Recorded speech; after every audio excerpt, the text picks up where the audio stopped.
Olá, bom dia, boa tarde. Meu nome é Kelly e hoje eu e a Maria Eduarda iremos falar sobre a força centrípeta e a força centrífuga. Bom, primeiramente iremos começar com a força centrípeta. Ela basicamente trata-se de uma força que atua sobre objetos em trajetórias circulares. E ela é definida pela segunda lei de Newton, que nos diz que a força é igual a massa vezes a aceleração.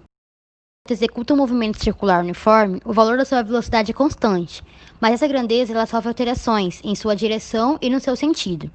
O vetor velocidade, esse destacado em laranja, sofre alterações de sentido e direção ao longo da trajetória circular.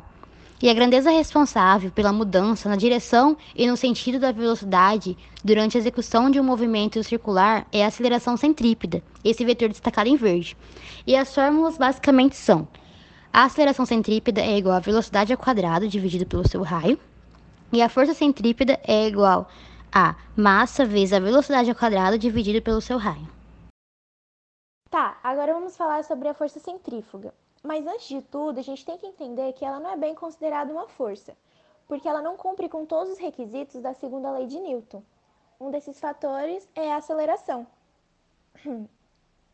Ela não pode ser vista, pode ser apenas sentida. Por exemplo, quando a gente vai num parque de diversões, exemplo neste brinquedo, a gente tem a sensação de que nós estamos caindo, que nós estamos em movimento, mas na realidade nós estamos sentados em repouso. A força é o resultado da massa de um corpo vezes a aceleração. Como o corpo da pessoa, o nosso corpo está parado, a condição de que existe uma força é excluído. Por isso é chamada de pseudoforça ou força fictícia. Um outro exemplo é a máquina de lavar. Na hora da centrifugação, ela começa a girar muito rápido e quando para, ela já está quase seca. Mas aí você me pergunta, por que isso acontece? A roupa ela fica dentro de um cilindro com vários furos.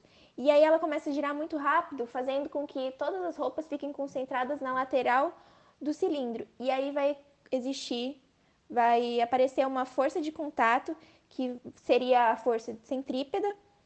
E o mesmo acontece com a água das roupas, que elas não acham uma resistência e acabam saindo, como toda a água que está dentro daquele cilindro, pelos furos laterais.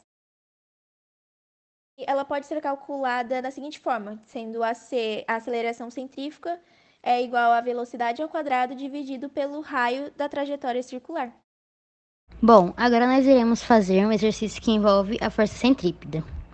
Considere a imagem do globo da morte e os dados. Raio é igual a 2 metros, a massa, que é a massa do homem, mais a massa da moto, é igual a 150 kg, e a velocidade, que é a velocidade no ponto mais alto, é igual a 6 metros por segundo.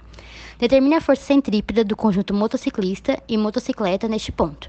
Aplicando esses valores na fórmula, nós vamos ter que força centrípeta é igual a 150 kg vezes 6 metros por segundo ao quadrado, dividido pelo seu raio, que é igual a 2 metros.